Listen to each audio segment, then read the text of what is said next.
여러분 안녕하십니까. 8월 5일 새벽이 됐습니다. 저는 책입니다. 어제 최재형 전 감사원장이 대선 출마 선언을 했습니다. 이미 대선 주자의 길을 걸어왔기 때문에 이번 출마 선언은 어디까지나 요식 행위입니다. 그래도 그의 출마 선언이 주목받은 것은 그가 어떤 명분을 내세울 것인지, 거기에 따라서 윤석열과 차별화가 되기 때문입니다. 그는 사람들이 감사원장을 그만두고 대통령 선거에 나온 것이 과연 옳은지 묻는다며 출마 명분을 이렇게 답했습니다. 무너져가는 대한민국을 지켜만 보고 있을 수 없었다. 그는 살아있는 권력을 감사하는 것은 불편하고 어려운 일이지만 감사원장으로 있으면서 현 정권의 일이라도 검은 것은 검다 하고 흰 것은 희다 했다고 자부했습니다. 그런데 제가 주목한 것은 그가 문 정부를 비판한 대목 중에서 바로 이 부분입니다. 이 정권은 권력의 단맛에 취한 정권이다. 이 정권은 사람 위에 사람 없고 사람 아래 사람 없다라는 원칙을 허물고 늘 국민 위에 있었다. 이 말은 그가 썼던 수많은 판결문 중에도 없는 가장 준엄한 선고로 남을 것입니다.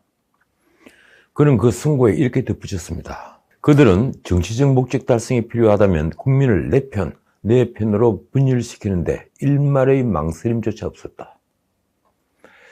그는 이 정부는 국민이 이루어놓은 성과가 자신들의 몫인 양 자화자찬한다며 그런 정부가 규제를 위한 규제를 남발해서 국가가 오히려 국민의 발목을 잡고 있다고 비판했습니다. 그래서 불합리한 규제를 제거하여 기업이 마음껏 투자할 수 있는 환경을 만들어 좋은 일자리를 열리겠다고 했습니다. 반가운 것은 거의 노조 정책입니다. 이렇습니다. 노조 중심의 기울어진 운동장을 바로 세워 청년들에게 공정한 기회가 주어지도록 하겠다. 그는 교육 정책으로 하향 평준화로 기회를 억누르는 것이 아니라 실력 향상에 뚜껑을 열어놓겠다고 했고, 복지 정책으로는 지속 가능한 복지를 위한 연금제도 개혁과 함께 포퓰리즘이라는 복지의 타락을 막겠다고 했습니다. 구체적인 정책을 밝히지는 않았지만 적어도 방향을 정확히 짚음으로써 그가 보수 우파 후보로서 손색이 없다는 것을 증명한 셈이 되었습니다. 그가 연설 마지막에 한 말을 내렸습니다. 다음 세대의 더 나은 미래를 위해 이제는 지긋지긋한 정치적 내전을 끝내야 한다. 그는 윤석열과의 차이를 묻는 기자들의 질문에 자신은 분열을 부르는 정치적 빚이 없는 통합 책임자라고 말했습니다. 솔직히 요즘 언론의 촉각은 온통 윤석열 후보에게 가 있었습니다. 이 국민의힘 입당의 컨벤션 효과로 하향세를 보이던 지지도가 다시 급상승했기 때문입니다. 그런데 의외의 복병을 만났습니다. 그는 국민의힘 입당 전에도 이 정신으로서 서투른 면을 자주 보였는데 최근 말 실수와 함께 태도까지 문제가 된 것입니다. 사흘 전이죠. 이 국회의원들 방을 예방하다가 쩍벌남 이 자세가 기사화되었습니다. 사진을 보니까 다리를 쭉 들고 앉아있더군요. 제목이 이렇습니다. 쩍벌 도리도리 논란 윤석열. 이 도리도리는 출정 시 연설을 하면서 고개를 좌우로 계속 돌려서 들은 말입니다.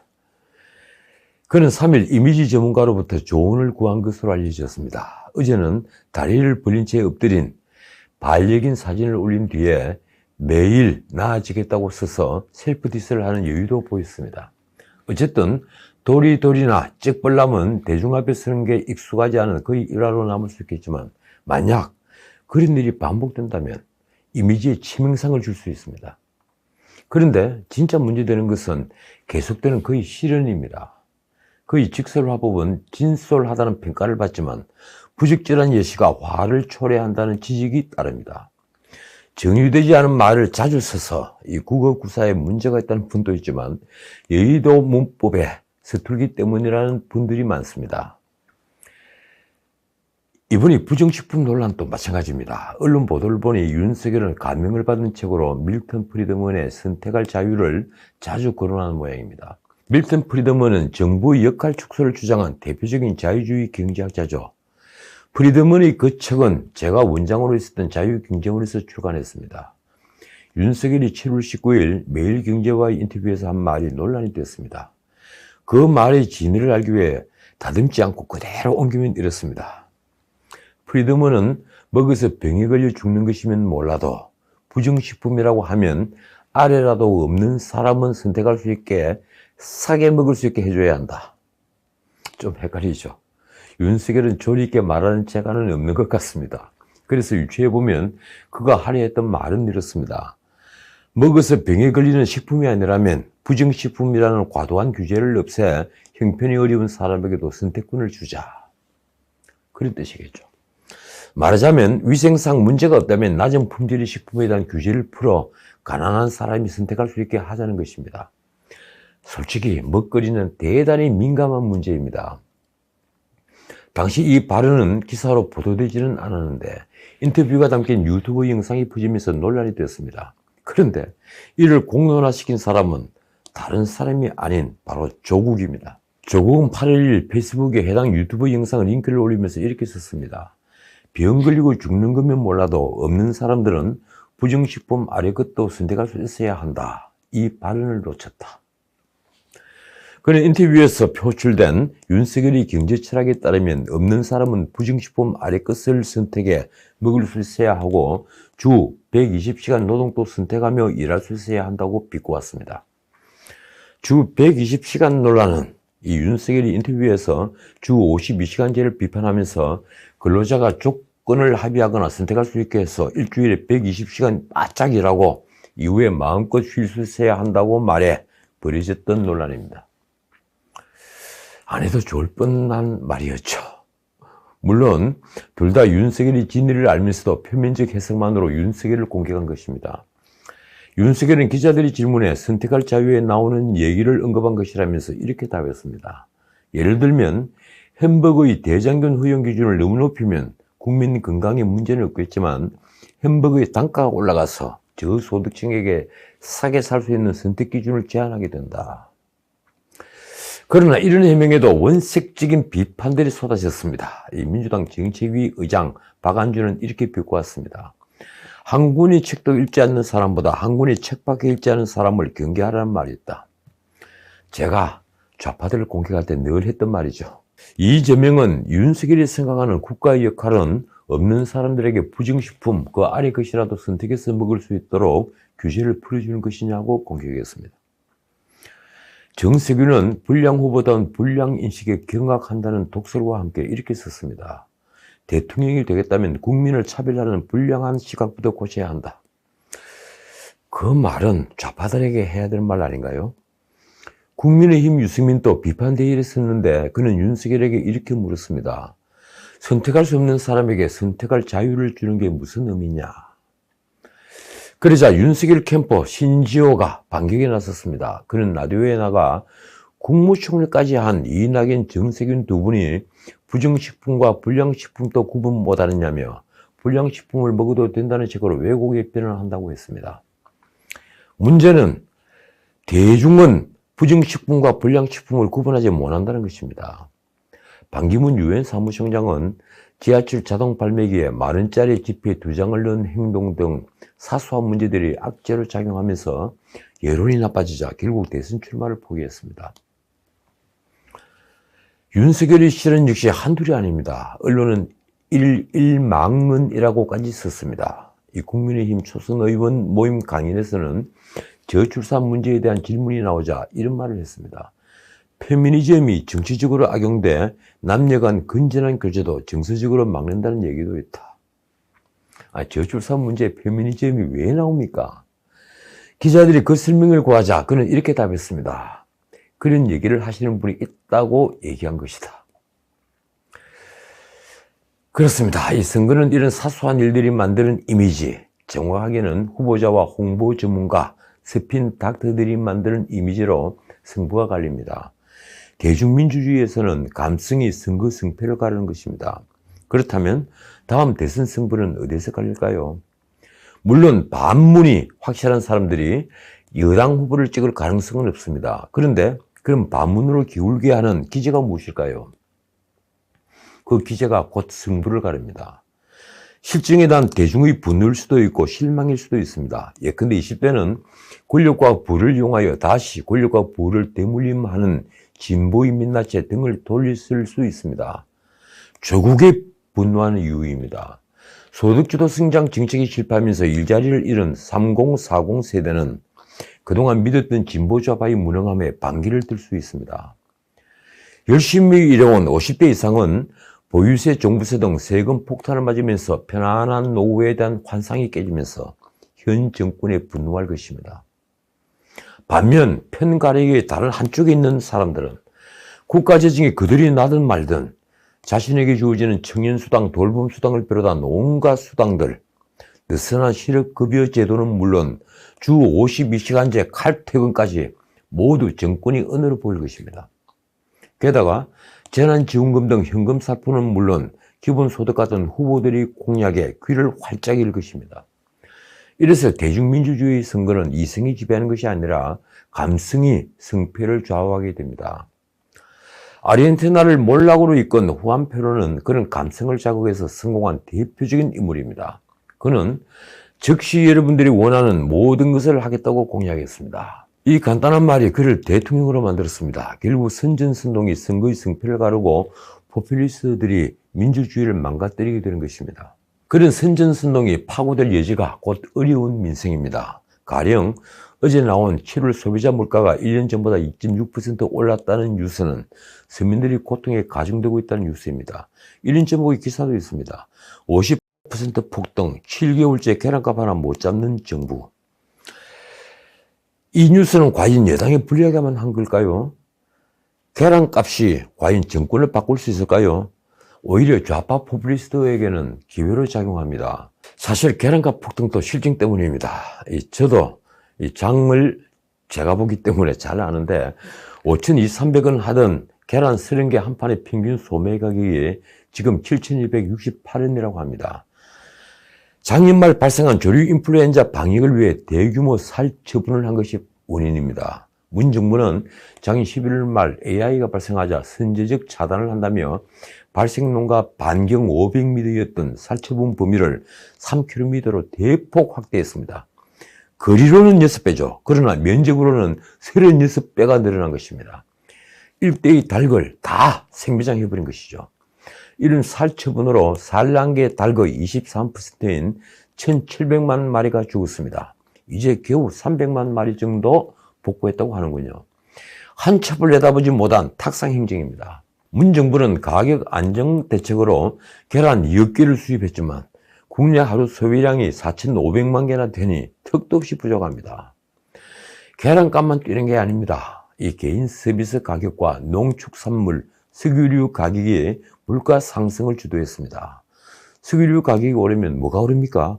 공산품 값이 오르죠. 그리고 교통비가 오릅니다. 농축산물 가격이 오르면 모든 식음료 가격이 들썩입니다. 그러니 서민들로서는 피할 수 없는 고통입니다.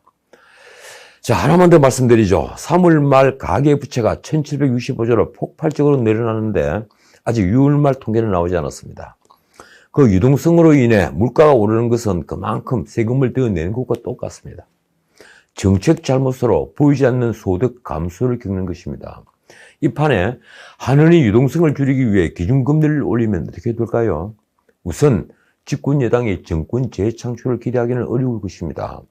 노무현 정부 마지막에 극도로 나빠진 민생으로 국정 지지도는 한 자리 숫자로 추락했습니다. 그러나 역설적으로 이런 경제 폭망, 특히 서민 경제 추락에 포퓰리즘이 활기칠 터전이 마련됩니다. 특히 좌파 포퓰리즘 말입니다. 제가 걱정한 것은 바로 이 점입니다. 문 정부는 방역과 서민 경제 모두 실패했습니다. 그렇지만 포퓰리즘이 기승을 부리면 막상 선거에서 표의 향방은 아무도 모릅니다. 말이 나왔으니 방역 문제를 꼭 짚어봐야 되겠습니다. 이틀 전 8월 2일 월요일이죠. 수석 보좌관 회의에서 문 대통령은 방역 상황을 이렇게 말했습니다. 백신이 해결책이 될 줄 알았는데 예상과 다른 양상이 나타나고 있다. 솔직히 그 말만 들으면 백신 공급이 잘 되어 미국처럼 국민 70%는 접종을 한 줄 알겠습니다. 그런데 지난 방송에서도 말씀드렸지만 우리는 7월 말 접종률이 13.9%에 불과합니다. 1차 접종까지 포함해도 8월 3일 기준 1994만 7천 명으로 37.5%에 지나지 않습니다. 그러니 아직 대다수 국민들은 마스크와 거리 두기로 예방을 하고 있는 겁니다. 문 대통령의 말이 정말 놀랍습니다. 다행히 우리 방역과 의료체계는 충분히 신뢰할 만하다. K방역의 장점이 흔들림 없이 작동되고 우리나라는 세계에서 가장 낮은 수준의 치명률을 보이고 있다. 치명률이 낮은 건 맞는 말이겠죠. 그런데 한 달 가까이 하루 1000명 이상 확진자가 발생하고 있는데 곧 2000명을 넘는다는데 K방역 장점을 얘기할 수 있는 건가요? 문 대통령은 백신 접종 속도를 높이지 못한 무능함을 낮은 치명률로 가린 셈입니다. 심지어 그는 이런 말도 했습니다. 백신 접종에서 앞선 나라도 백신 접종자 가운데서도 확진자가 증가한다. 설마 백신을 일찍 도입하지 않은 게 잘한 일이란 건 아니겠죠. 저로서는 도저히 이해되지 않는 문법입니다. 이 문 대통령은 작년 12월 드디어 백신과 치료제로 긴 터널이 끝이 보인다라고 말했습니다. 긴 터널이 끝이 보인다. 과연 그 뒤에 백신은 어떻게 되었는가요? 1월 신년 기자회견에서는 방역 관련 질문할 분만 질문해달라며 이렇게 말했습니다. 방역은 너무 잘하니까 질문이 별로 없으신가요? 문 대통령은 얼마 전 5월에도 코로나와의 전쟁에서 끝이 보이기 시작했다고 말했습니다. 그 직후에 코로나는 재확산했으니 문 대통령의 저주라는 말이 나온 겁니다. 그럼 문 대통령이 또다시 낮은 치명률을 얘기하고 백신 수급을 장담하고 있으니 어찌 불안하지 않겠습니까? 다시 문 대통령이 장담입니다. 추석 연휴 전까지 3,600만 명에 대한 1차 접종 목표를 달성하고자 한다. 그러니까 전 국민 70% 1차 접종을 하겠다는 것입니다. 문제는 백신 수급입니다. 질병청이 밝힌 8월 백신 공급 물량은 2,860만 회분, 9월은 4,200만 회분이나 되니 이대로라면 백신은 남아돌겠죠. 그런데 이번에는 백신 수급이 제대로 될까요? 문 대통령의 저주가 작동하지 않기를 바랄 뿐입니다. 자, 오늘은 여기까지입니다. 마치기 전에 짧게 코멘트할 게 있습니다. 이 박지원 국정원장이 8월 3일 한미연합 훈련을 연기해야 한다는 입장을 내놨습니다. 국회 브리핑이 있습니다.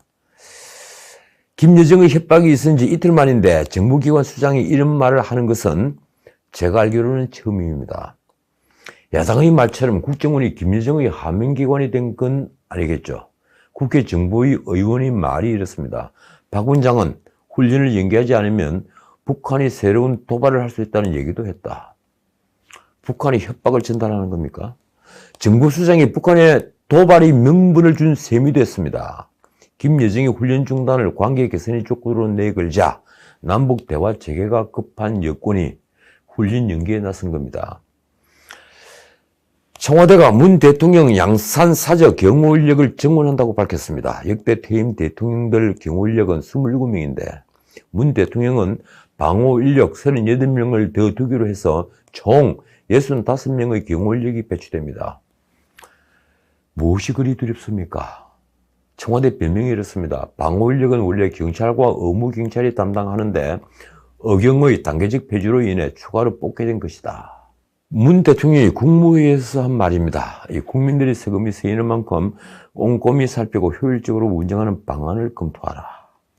이 주민 반대로 중단됐던 양산 사저공사도 다시 최근에 재개됐습니다. 4월 시작된 사저공사는 주민 반대로 중단됐었죠. 정부는 올해 한 사저 완공을 목표로 경호시설 부지 매입에 22억 원, 경호동 건축에 39억 8,900만 원을 투입합니다. 다시 묻겠습니다. 무엇이 그리 두렵습니까? 지금까지 전은식이었습니다.